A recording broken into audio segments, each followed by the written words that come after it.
Saya pernah berbicara dengan seorang tokoh, kebetulan tidak sengaja ketemu di musim haji.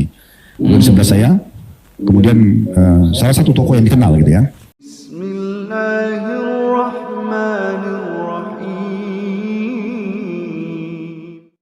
Assalamualaikum warahmatullahi wabarakatuh. Alhamdulillahirabbil alamin. Assalatu wassalamu ala nabiyyina Muhammadin wa ala alihi washabihi ajmain. Amma ba'du. Teman-teman yang dimuliakan oleh Allah Subhanahu wa taala, kita bertemu kembali di channel Cahaya Hidayah.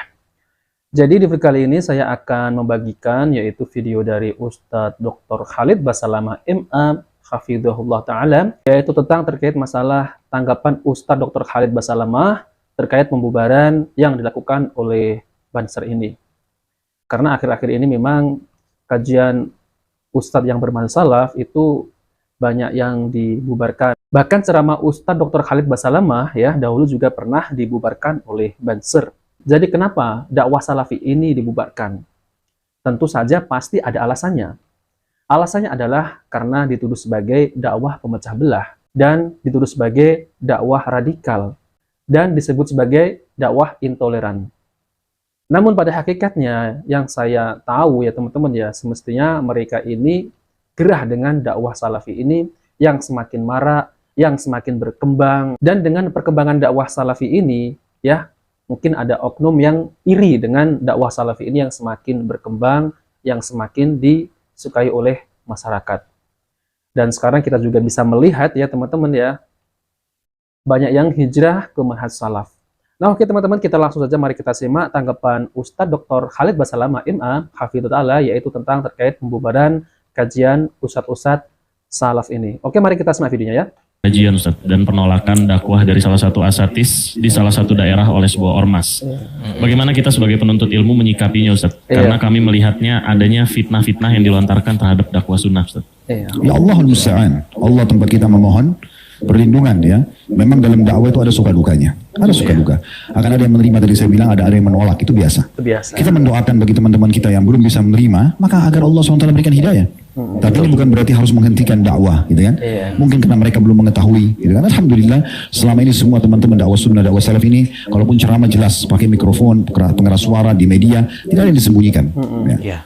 Saya pernah berbicara dengan seorang tokoh, kebetulan tidak sengaja ketemu di musim haji. Di sebelah saya, kemudian salah satu tokoh yang dikenal gitu ya. Kemudian beliau mengatakan setelah salaman nama saya, habis sholat subuh dia bilang, kenapa Ustadz Khalid teman-teman salafi atau teman-teman sunnah ini suka sekali menyalah-nyalahkan ibadah kami. Dan seterusnya, dia sebutkanlah beberapa syubhat-syubhat yang disampaikan, tapi intinya merasa terganggu dengan dakwah ini. Setelah selesai belum menyampaikan semua, terus saya mengatakan, antum sudah selesai? Dia bilang iya. Terus saya bilang, antum izinkan saya untuk menjawab ini? Dia bilang ya, silakan. Saya bilang yang pertama, bisa antum cari siapapun di antara ustadz yang dikatakan salafi atau sunnah ya, yang biasa mengatakan atau dikatakan dakwah salaf itu yang coba membawa masa memberhentikan amalia antum. Nah ini nih ya teman-teman ya, tidak ada satupun ya ustadz salafi ini membawa masa dan memberhentikan ceramah yang berbeda paham, tidak ada satupun ya. Oke, mari kita lanjutkan. Coba datangkan satu contoh saja. Kami juga punya masa di pengajian, datang ribuan orang dengar. Tapi belum pernah kami datangkan masa untuk memberhentikan amalia yang antum lakukan di masjid antum, di pesantren antum, di rumah antum, tidak pernah. Gak ada ya. Yang terjadi adalah di majelis kami, kalau ditanya, apa hukumnya maulid, apa hukumnya tahlilan, apa hukumnya begini dan begitu, kami jelaskan sesuai apa yang kami ketahui. Karena ditanya. Tidak ada tablik akbar khusus bahas masalah ini. Tetapi hanya ditanya, kami jelaskan sesuai yang kami pahami. Kalau antum merasa itu benar, antum jalankan, silahkan. Masing-masing bertanggung jawab di hadapan Allah SWT. Tapi jangan antum paksa kami untuk melakukan. Betul. Saya sepakat di sini ya. Kalau kita memang melihat orang-orang salafi itu, memang benar mereka itu ya menyalahkan, terus apa namanya itu membid'ahkan karena memang tidak diajari oleh Rasulullah SAW. Dan iya memang benar ya apa yang dikatakan oleh Bang Heri Pras ya, ustadz-ustadz salafi ini memang mereka ini berdakwah ya, mengajak umat untuk kembali kepada ajaran Nabi Shallallahu Alaihi Wasallam, yaitu ajaran yang murni dari Nabi, yaitu apa? Yaitu mengikuti sunnah-sunnah Nabi Shallallahu Alaihi Wasallam. Nah, seperti tahlilan, tentu ada sebagian teman-teman kita yang berbeda paham tentu merasa terusik, dan ada juga yang berpikir, oh ya ternyata ini tidak ada dalil khusus tentang tahlilan, misal seperti itu.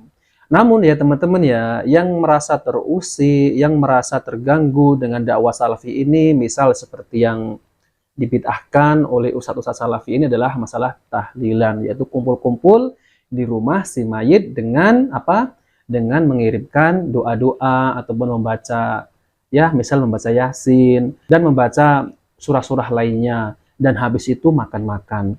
Nah ini memang ya kalau kita telusuri secara dalil ya, secara praktek Nabi Shallallahu Alaihi Wasallam dan para sahabat memang tidak ada contohnya, tidak ada prakteknya. Yang ada ketika tetangga kita meninggal ya, yaitu apa?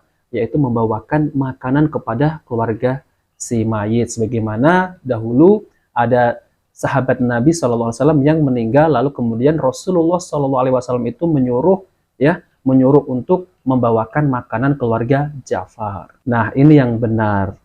Nah maka dari itu orang-orang yang di luar kelompok salafi ini ya, ada sebagian itu yang merasa terganggu, marah, ya mungkin karena apa ya? Karena mungkin pundi-pundi uang tersebut itu kalau tidak ada yang mengadakan tahlilan, karena ada sebagian masyarakat itu di wilayah daerah lain ya, itu sekali mengadakan tahlilan itu sampai 7 hari, itu sampai 15 juta, 20 juta, bahkan lebih ya teman-teman. Dan itu ada tarifnya. Misal kalau ngajiin sampai 7 hari, itu ada tarifnya. Nah maka dari itu Ustadz Salafi ini hanya minta dalil, hanya butuh dalil. Kalau memang benar itu ada dalilnya, Ustadz Salafi insya Allah yang paling terdepan untuk mengerjakan acara tersebut. Oke, mari kita lanjutkan ya. Karena masing-masing berhujah. Jadi tidak ada maksud dan tujuan kami itu menyerang antum. Jangan difahami itu menyerang. Karena tidak ada materi khusus membahas tentang masalah amalia antum, tidak ada. Kalau ditanyakan kami jelaskan. Dan itu hak kami menjelaskan di pengajian kami. Sebatas itu. Dan sekali lagi, tidak pernah ada pergerakan massa, memberhentikan antumnya, tidak sama sekali. Dan itu hak kita masing-masing. Antum mengatakan boleh, kami mengatakan tidak boleh. Saling menghormati, selesai kan gitu. Konsepnya. Kami teman-teman salafi ini hanya butuh dalil. Hanya butuh dalil. Saya bilang gitu di rumah Allah, saya menyampaikan ya, kepada beliau, kami cuma butuh dalil. Ada dalil, antum akan temukan kami berada di saf pertama mengerjakan perbuatan tersebut. Apa saja, ini dalilnya, ini hadisnya, ini ayat Al-Qurannya, ini perkataan sahabat. Kami langsung melakukan itu. Insya Allah kami yang pertama melakukannya. Tapi kalau tidak ada dalil, antum akan temukan kami paling jauh. Sudah sebatas itu. Terus dia balik tanya kepada saya, oh berarti teman-teman salafi cuma butuh dalil. Saya bilang iya. Hanya itu saja. Oh kalau begitu nanti saya akan sebarkan. Fadhal, silahkan. Tidak ada yang tertutup kok, kan gitu. Jadi sebenarnya tidak perlu ada pemberhentian, merasa terganggu, karena orang masing-masing menyampaikan pendapatnya. Ya. Ini saya bicara secara global. Alhamdulillah pengajian kita berjalan di masjid-masjid ini sudah tahunan, bukan 1-2 kali. Alhamdulillah kita selalu sampaikan kalau Allah, kalau Rasul, dan tidak ada penyebutan nama, tidak ada nama penyebutan organisasi. Benar, ya. Tidak pernah kita sakitin siapapun. Tapi kalau ditanya tentang hukum kita jelaskan. Nah ini hukum yang kita ketahui kan gitu. Masing-masing boleh menyampaikan. Allahu a'lam. Nah teman-teman yang dimuliakan oleh Allah Subhanahu Wa Taala, jadi itulah ya tanggapan beliau Ustadz Dr.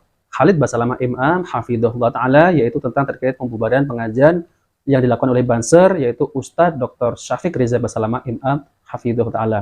Jadi teman-teman ya, memang apa yang dikatakan oleh Ustadz Dr. Khalid Basalamah Imam itu memang benar ya.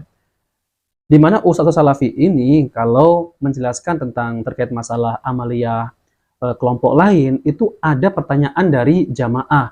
Misal, Ustadz, apakah hukumnya merayakan Maulid Nabi? Ustadz, apakah hukumnya mengadakan tahlilan? Ustadz, apakah ini ada dalilnya? Ustadz, apakah ini dikatakan sunnah? Nah, maka dari itu, ketika Ustadz ditanya tentang pertanyaan-pertanyaan semacam itu, amaliyah itu, ya tentu saja Ustadz menjawab. Karena apa yang dimiliki ilmunya, ya yaitu ketika belajar di Madinah, yaitu belajar Al-Quran dan hadis Nabi SAW, memang tidak ditemukan tentang amalan-amalan seperti yang diucapkan tadi, pertanyaan tadi, seperti tahlilan, seperti maulidan, dan lain-lain. Karena apa? Karena patokannya adalah hadis Nabi SAW, lalu prakteknya, ya, yaitu praktek para sahabat Nabi SAW bagaimana.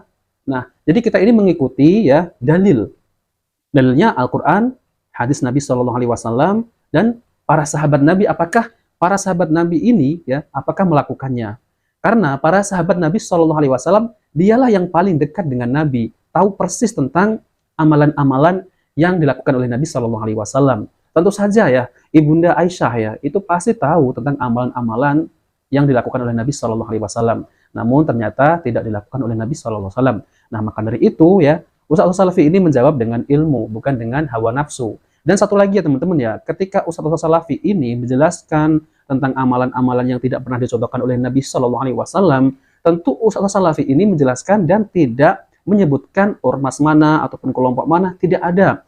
Yang ada adalah beliau ini menjawab tentang apakah amalan ini sesuai dengan sunnah. Nah, itu saja. Nah, namun ya ketika kita mendengar penjelasan dari Ustadz Dr. Khalid Basalamah ataupun Ustadz-Ustadz Salafi yang lain, bahwasanya ini tidak sesuai dengan sunnah. Kalau teman-teman merasa cocok dengan jawaban tersebut ya, ataupun tidak cocok ya silakan ya. Kalau cocok ya ambil ilmunya, kalau tidak cocok ya tinggalkan. Itu saja. Karena apa yang disampaikan oleh Ustadz-Ustadz yang bermazhab salaf ini tidak memaksa ya. Dan kita juga ya tidak boleh dipaksa untuk mengikuti amalia-amalia saudara kita ya. Nah, maka dari itu disitulah ya letak perbedaan dan kita saling menghargai, tidak harus membubarkan kajian. Nah, oke teman-teman, itu saja yang bisa saya tampilkan, yaitu penjelasan tanggapan dari Ustadz Dr. Khalid Basalamah MA, Hafidhul Ta'ala, dan semoga ini bermanfaat ya teman-teman. Nah teman-teman, jika video ini bermanfaat, jangan lupa like dan subscribe di channel Cahaya Hidayah Wabil Taufiq Walhidayah. Wassalamualaikum warahmatullahi wabarakatuh.